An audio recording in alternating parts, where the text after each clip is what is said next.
First is the line judge. In badminton, the line judge plays a vital role in determining whether a shot lands in or out of bounds. They're super important for accurate calls, especially in high-stakes matches. Now let's move on to the hand signal of a line judge. First, we have shuttle in. When the line judge deems that the shuttle has landed in the line, judge has to point the right hands towards the line. This is how you will going to perform it.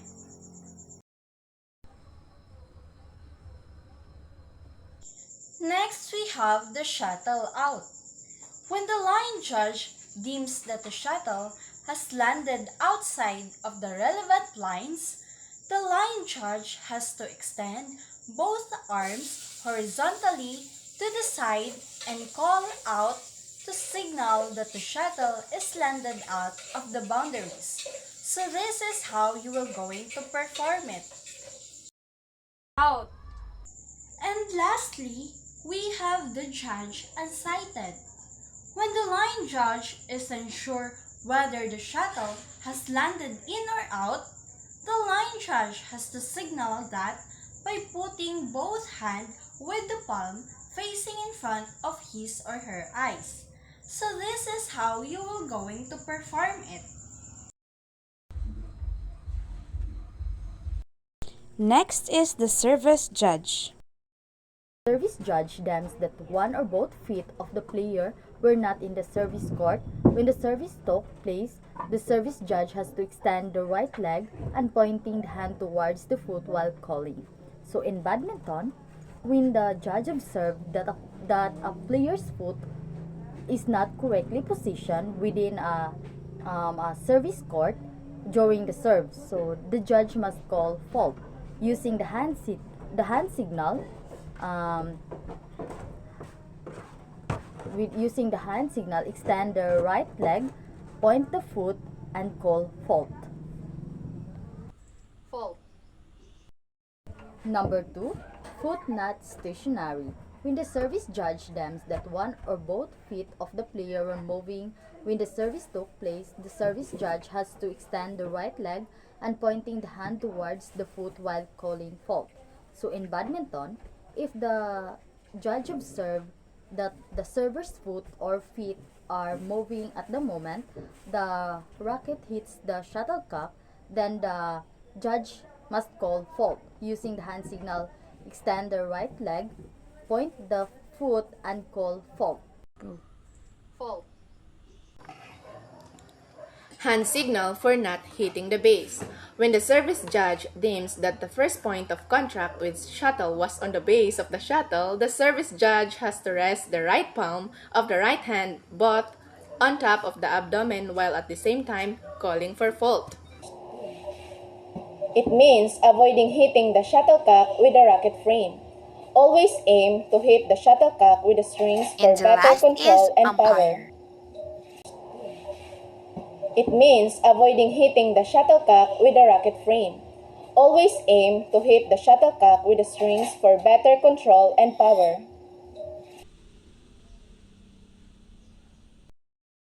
Number 4, shuttle above waist. So when the service judge deems that the shuttle as a whole not under the level of the waist while it was struck during the serving, the service judge has to keep the palm horizontally facing downwards at the level of the abdomen while at the same time calling fault. So basically in badminton, if the shuttle is struck above waist during a serve, it's a fault. So the service judge signals this by holding their palm flat and horizontally level in the level of the abdomen. So this indicates that the shuttle was hit too high. Number 5, racket not pointing down. When the service judge deems that the racket was not facing downwards when hitting the shuttle during serving, the service judge has to raise the right arm in front vertically while at the same time calling fault.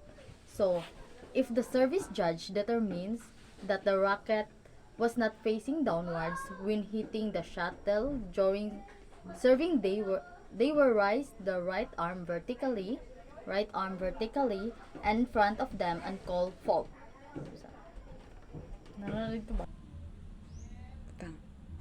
Number 6, double movement of the racket.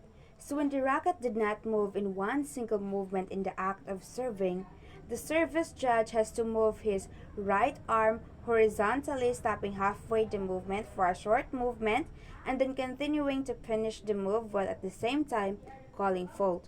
So in badminton, if the racket doesn't move in a continuous motion during a serve, it's a fault.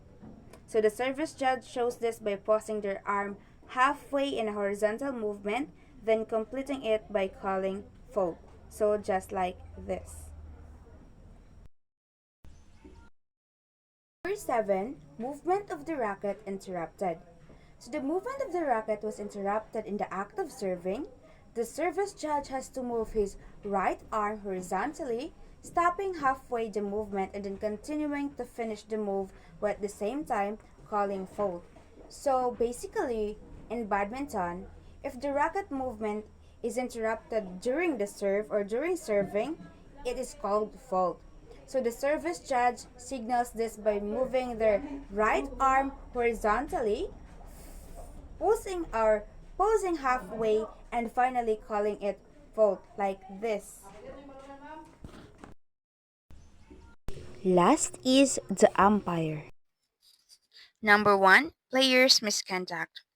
When the umpire has to administer a breach of law by issuing a warning to the offending side, call "Come here" to the offending player and call the name of the player, warning for misconduct at the same time, raising the right hand, holding a yellow card above the umpire's head. Come here, Miss Limbaga. Warning for misconduct. Mr. Juan, fault for misconduct. Come here, Ms. Tobias, disqualified for misconduct. So number 2, hand signal for the usage of instant review system. So when a player challenges a line judge or the umpire call regarding where the shuttle landed, the umpire has to call name of the player who challenges called in out as appropriate, and at the same time raising the left hand above the umpire's head. So in badminton, when the player challenges the line or umpire call using the instant review system, so the umpire announces the player's name and whether they call it in or out while raising their left hand above their head to signal the challenge. So for example, Mr. Gill, in as appropriate or out as appropriate. Yes, in as appropriate or out as appropriate.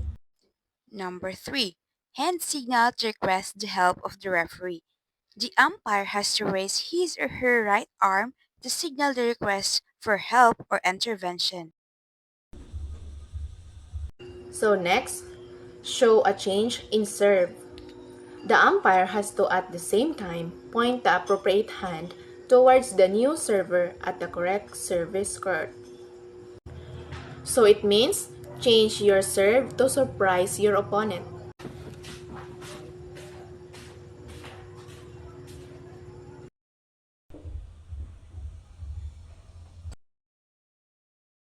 That's all. I hope that you learned something for our topic and our discussion. Thank you.